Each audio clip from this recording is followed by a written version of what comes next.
G'day and welcome to the Fred Paul Show on ADH TV. Well, question time in any Australian Parliament is meant to be the pinnacle of our political debates, where two sides hammer out an issue under strict rules of engagement. And while, sadly, such heights are rarely reached in reality, politicians still look like Socrates and Plato compared to modern leftists. Here's a case in point. Question time in the New South Wales Parliament was disrupted yesterday when this happened.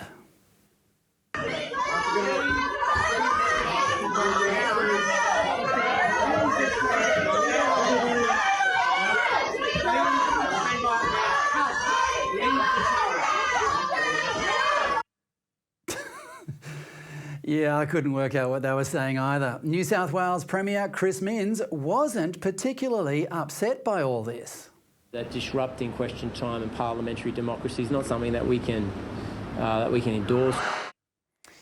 Notice how he hesitated before he said he couldn't endorse the protest? It's not about endorsing it, Chris. It's about stopping disruptions out of respect for our parliament. There are procedures Premier Minns or someone in Parliament House could have followed to ensure those protesters were arrested. But Minns knows that that would be poking the bear. He knows it, and his police minister knows it too. The Telegraph in Sydney reported last week that the Palestinian protest marches that have been going on weekly since October have in total required the deployment of 8,465 officers, but he will not send the organisers the bill for it. Just as an aside, New South Wales Police threatened to shut down an event at a private venue at which British commentator Nigel Farage was speaking in 2022 unless the promoter paid a $3,000 bill to cover the police officers it was sending in case of trouble. And also, there wasn't any anyway. But the key phrase in the Telegraph's report is this: protest organisers have vowed to continue staging weekly protests until there is an, quote, end to the genocide and occupation of Palestine, unquote. Well, that's handy because there is no genocide. Here is a graph from Statista of the population of the Gaza Strip since 1950.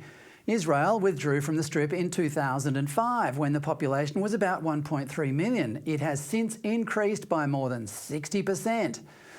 Some genocide. There has, however, been a mass deportation of about 1 million Jews from across the Middle East and North Africa since 1948 because Jews are no longer safe in those areas.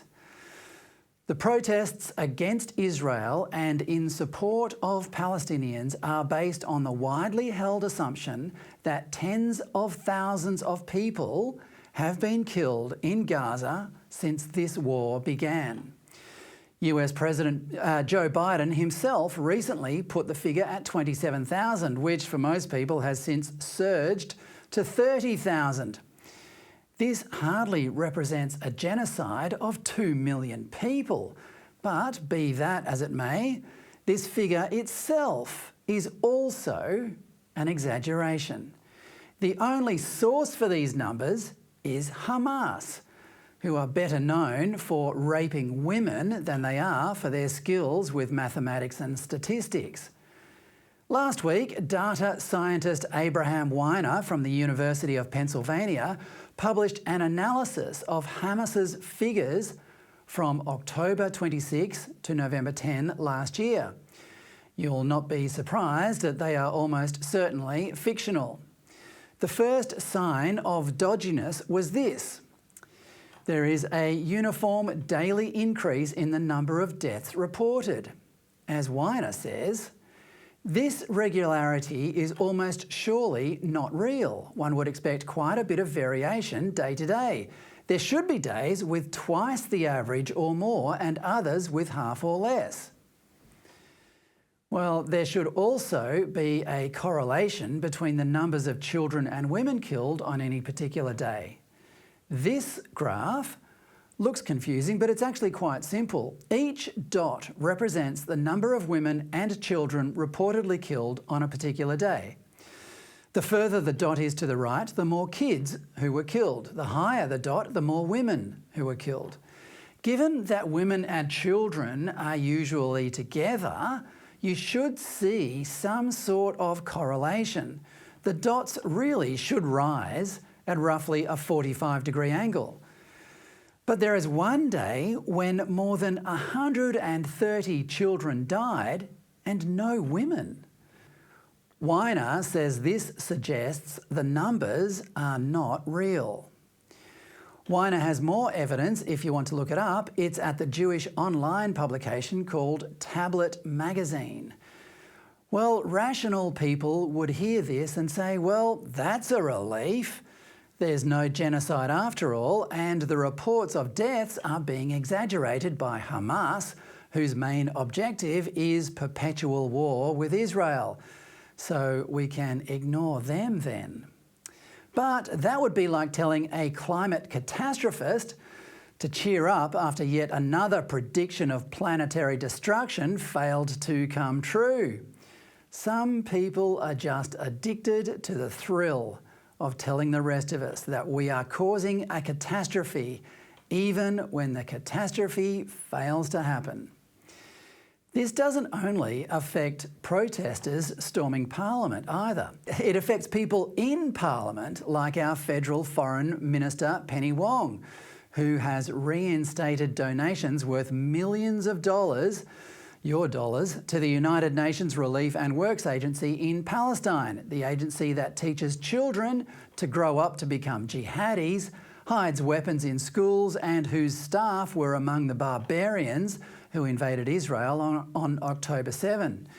In a minute, I'll be talking to David Adler of the Australian Jewish Association about whether Penny Wong has blood on her hands.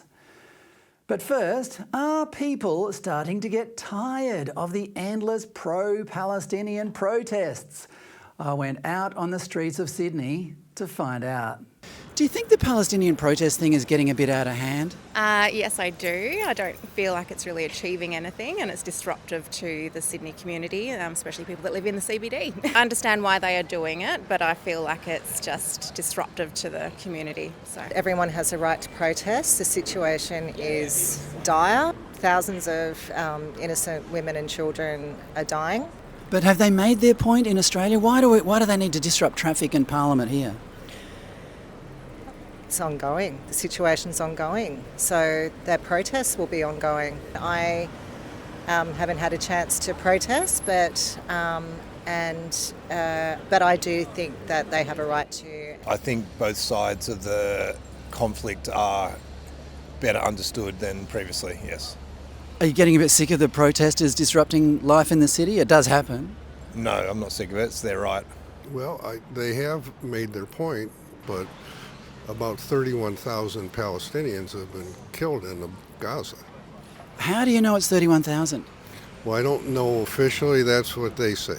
Okay, but obviously it's tens of thousands. Yeah, for sure. Well, it's in their interests to inflate that number. I mean, people are now saying it's a genocide. I mean, even if 31,000 were correct, you wouldn't call it genocide, would you? I wouldn't call it genocide. I would call it self-preservation on the part of Israel. We were in Israel last year. We totally get Israel. Yeah. And as Americans, they're important to us, and we're important to them also. You're important to us too, just quietly. So. Very. Yes, yeah. I appreciate that. Yeah. You know, they have the right to protest in Australia, and also in the United States, they do.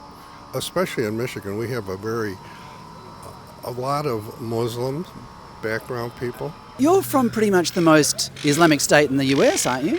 Pretty much, yes. So how do you feel about Islamic integration? Do you think it's happening? I don't think I'm qualified to answer that. I don't know. Are you getting a bit tired of all the pro-Palestinian protests going through the city these days? No comments. Are you sick of the Palestinian protests going through Sydney every weekend? Oh my God, fuck off. Well, that was a diversity of responses, some more valid than others. Now, the people of Gaza certainly attract more attention and sympathy than the thousands of victims in the wars of Yemen and Syria ever did. And the blame in Gaza is always centred on Israel, never on Hamas, who started the war and are the main reason Palestinians live in destitution. Last week, Foreign Minister Penny Wong unpaused, her word, $6 million of extra funding, that's $6 million of your money, extra funding for the United Nations Relief and Works Agency. This is the only UN agency that is restricted to one geographic location, which is Palestine. As such, its operations are intimately entwined with Hamas. Some might say they are inextricable in both operation and intent. Hamas needs a constant supply of martyrs, and UNRWA's schools have, unbelievably, been happy to comply. لأنه نعمل حرب إنه نفرجي اليهود إنه إحنا مش إنه إحنا مش شاطرين إحنا قوايا كمان. في ناس بحبوا فلسطين بدهم يحاربوا وبضحوا بدمهم عشان فلسطين. بيحكوا لنا هدول غدارين وبيحكوا لنا إنه هدول بغدرونا وهدول مش منيح. إذا بطعن بدعس عليهم. عمل عمليات. كيف يعني؟ الدعس. عمليات الدعس وعمليات الطعن والاشتباك المسلح في المخيمات. ايش اكيد هدول العمليات ترفع الراس ولفلسطين. العمليات هاي تاعت الدعس والسكاكين هاي ايش بيرفع الراس لفلسطين. And here is Foreign Minister Senator Penny Wong last week reassuring us that UNRWA isn't like that anymore. The best available current advice from agencies and the Australian government lawyers is that UNRWA is not a terrorist organisation and that existing and additional safeguards sufficiently protect Australian taxpayer funding. Well, I'll be frank and say I'm sorry, Senator Wong, I'm not convinced. There is a very good chance that your money is about to finance not just the next wave of jihadi barbarians from Gaza, but even more heartbreakingly, will condemn innocent kids to a lifetime of hatred indoctrinated into them by UNRWA schools. If that's correct, then Penny Wong has blood on her hands, which, as it happens, is the headline above a piece in The Spectator Australia out tomorrow, in which Australian Jewish Association President David Adler expresses his dismay on behalf of almost all Australian Jews regarding this decision. And Dr. Adler joins me now. David, welcome. Thank you, Fred, and thank you for looking at this issue, which I think will resonate with the majority of Australians, not just those in the Jewish community. Yeah, well, I mean, it should resonate with any fair-minded person. I mean, even your supposed adversaries in this debate should be able to find common ground in the fact that kids are taught to be jihadis and to hate. I mean, have you, in your encounters in Australia, have you met any Palestinian sympathisers who find that abhorrent? Look, it's been absolutely fascinating, Fred, that there has been so little condemnation, not only of the terrorism of October 7, but of the drivers which led us to that sort of terrorism. Not one prominent leader within the Australian Muslim community has publicly condemned either the terrorism or the education system and other incentives which have driven the terrorism. This is really disappointing, and we have a significant problem in this country, and maybe it explains in part why the Australian government, the Australian Labor government, was so keen to reinstate the money flowing through to UNRWA, because there's a significant voter base there. Yeah. Well, as I said, I went out on the streets of Sydney this morning and asked people about these constant protests, which to a lot of people are quite disruptive. And of course, yesterday in Parliament, they disrupted question time. Why do you think there have been so many protests, and disruptive as they are, with the full and free support of the New South Wales Police? Well, let's say what they're not doing first. They are not solving any problems. And for sure, the action of Hamas and the action of the Israeli Defence Forces are not looking at the streets of Sydney and Melbourne and elsewhere and saying, oh, we have to change our ways because certain things are happening in the streets of Australia. That would be not even a footnote to a footnote in the considerations. So why is it happening? It's happening, unfortunately, because there is a significant radical ideological support for what Hamas did. There is a significant radical ideological support for Islamism. I'm not suggesting for a moment that every Muslim is a terrorist, but there is a significant minority of sympathisers. And perhaps most dramatically, we saw that on the 9th of October in the courtyards of the Opera House. Israel hadn't done a thing at that stage after the 7 October terrorism. So what was it they were rioting about? What were they actually protesting?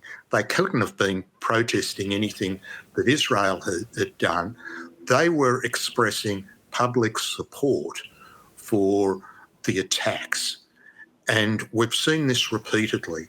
We've seen it in the expressions like from the river to the sea, which is all about the annihilation of the state of Israel, potentially genocide.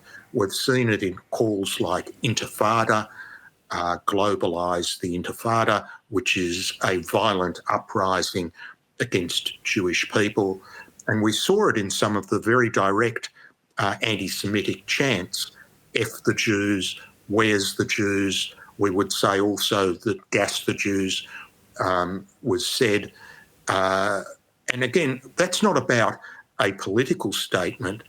That is pure, unadulterated anti-Semitism that has unfortunately infiltrated Australian society from the Middle East. I didn't think in my lifetime we would see that level of anti-Semitic expression on the streets of Sydney and Melbourne. Yeah, and you'd think that leadership.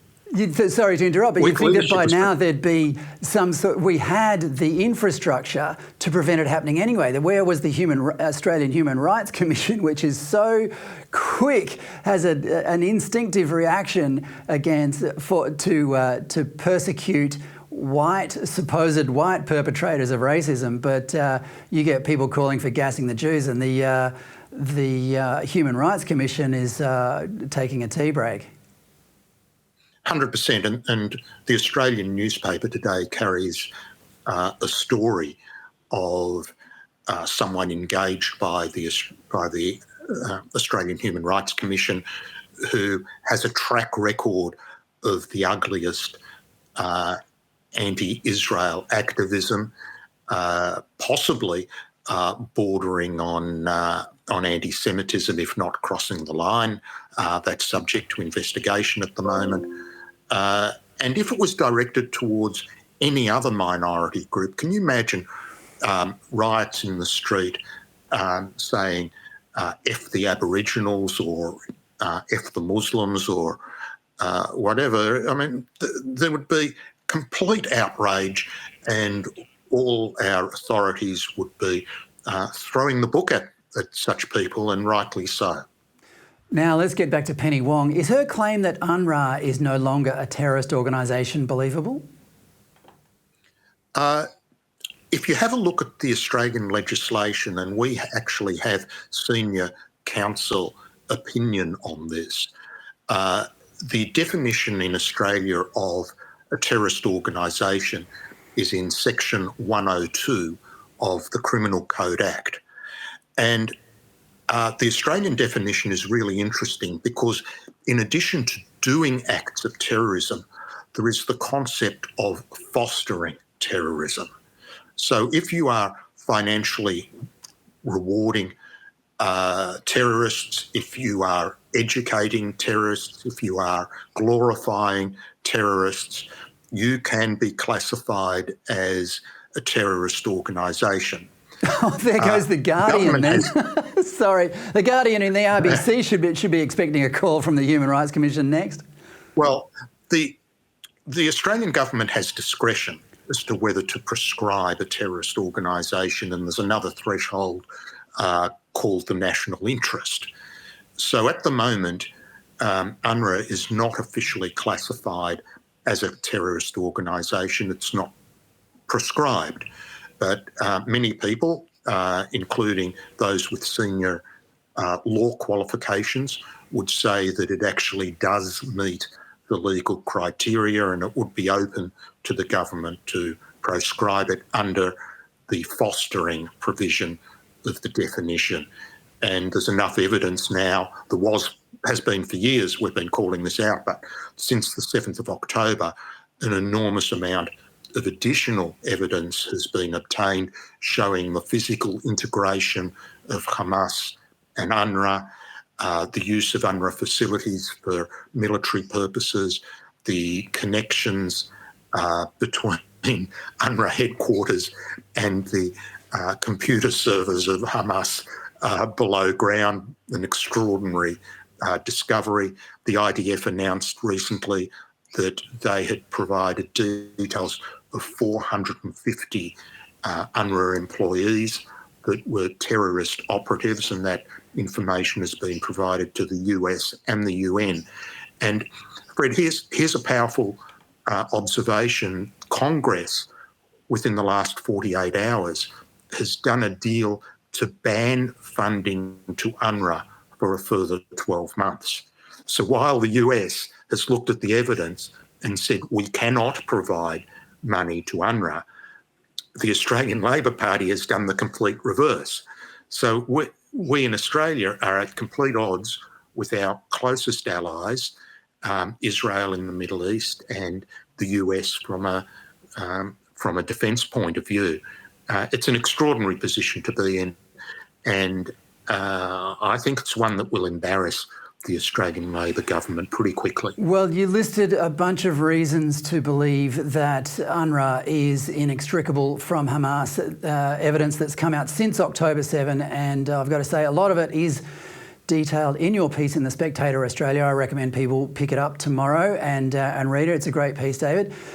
But, I mean, what Penny Wong is trying to convince us is that an organisation that was so profoundly connected to the terrorist objectives of Hamas has suddenly, overnight, become the opposite. Now, is it possible for an organisation like UNRWA to change so fundamentally and so quickly? It is impossible. There are 30,000 staff, roughly, employed by UNRWA. It is a huge, bloated bureaucracy. It costs well over $1 billion US just to run it. And for years and years, there have been attempts to reform it. Most notably, when President Trump was in office, he actually demanded certain reforms and accountability through the then UN ambassador, Nikki Haley. And UNRWA failed to reform, and Trump cut off the funding. Biden, when he was elected, reinstated the US funding to UNRWA. So this has been a battle that has been attempted for years. It is inconceivable that the organisation can change dramatically. And I'll tell you what Israel's position is. They think that there is no future for UNRWA. Israel has already begun the legislative process of banning UNRWA from its own sovereign territory, and Prime Minister Benjamin Netanyahu has announced that he sees no role for UNRWA in a post-war Gaza. There will have to be other support agencies, and there are a variety that are gearing up, the World Food Bank being one, and some people have suggested that the UN High Commission for Refugees, although, we're a bit reluctant to nominate another UN organisation, but at least the UN High Commission for Refugees has not been tainted to the same extent that UNRWA has in terms of supporting terrorism, and has actually done some good work in other places around the world. So they're just two organisations which have a better track record than UNRWA and can enhance their roles in Gaza and provide the assistance on the ground that's necessary. Well, if UNRWA's authority gets pulled away, you'd have to wonder what the hell will happen to our $26 million thanks to that. Thanks for that, Penny Wong. But you hinted before, David, and I'll finish up with this question, you hinted that there is a motive in this for Penny Wong, not necessarily the cessation of hostilities in the Middle East, but she does have domestic reasons for being seen to be sympathetic to Palestine. What's your theory? Well, it's a bit speculative, but it makes sense that, and I've had a couple of political experts say, that there is a tension between the Labor and the Greens, that the tension arises because some on the hard left and some of the Muslim votes have been drifting more and more towards the Greens, and Labor wants to pull those votes back and throwing Israel under a bus because there's a relatively small Jewish community in Australia that's not going to really turn the outcome of an election. That's one way of doing it. But this opens the door for the coalition if they want to take up a gift issue. And the gift issue is that the average Aussie might not be across the detail of Middle East politics, which is fine, but unless you're a radical extremist, you don't want our money going anywhere near terrorism. So the coalition's opportunity is to say, we will take a much more responsible approach to foreign aid, and we will not give your money to an organisation which has been shown to be associated with any terrorist organisation, full stop. We will deliver aid in a more responsible way that assists people directly, not via these very warped and corrupted organisations. David, thanks for coming on the show, and thank you for your tireless advocacy on this issue. It's much appreciated and admired. Thanks so much. Thank you, Fred. Thank you. That's Dr. David Adler of the Australian Jewish Association. Well, just as we thought we'd never see such overt racism on the streets of Australia, neither did we ever suspect in our lifetimes that we'd see the left side of politics squabbling over votes by sending tens of millions of dollars to terrorists. That's all from me for today. I'll see you again tomorrow. Thanks for watching. See you later.